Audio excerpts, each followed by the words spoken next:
శ్రమలు వచ్చినప్పుడు, కష్టాలు వచ్చినప్పుడు, బాధ వచ్చినప్పుడు దేవుడి దగ్గరికి రావాలనిపించదు, పాట పాడాలనిపించదు, వాక్యం చదవాలనిపించదు, వాక్యము చెప్పాలి అనిపించదు.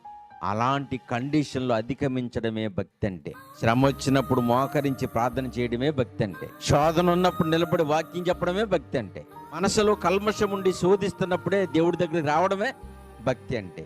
అది నేర్చుకోవాలి. దేవుడు యోబు గారి న్యాయానికి అడ్డు తగిలాడంట. నా న్యాయమునకు అడ్డు తగిలిన జీవంగల దేవునికి స్తుతులు, నా ప్రాణమును ఆకులపరిచిన సర్వశక్తిని తోడు, అయినా కానీ దేవుడిని వదులుతలేదు. నా ప్రాణమును ఏం చేశాడు? ఆవేశపరిచాడు, వ్యాకులు పరిచాడు, నన్ను ఇబ్బంది పెట్టాడు. అయినా ఆయన తోడు. ఏమో ఆయన ఏమనుకున్నాడో, నేను న్యాయమంతునే, నేను నీతిమంతున్నే, నా ప్రాణము దేవుణ్ణి విడిచిపెట్టి ఎప్పుడూ ఉండలేదు.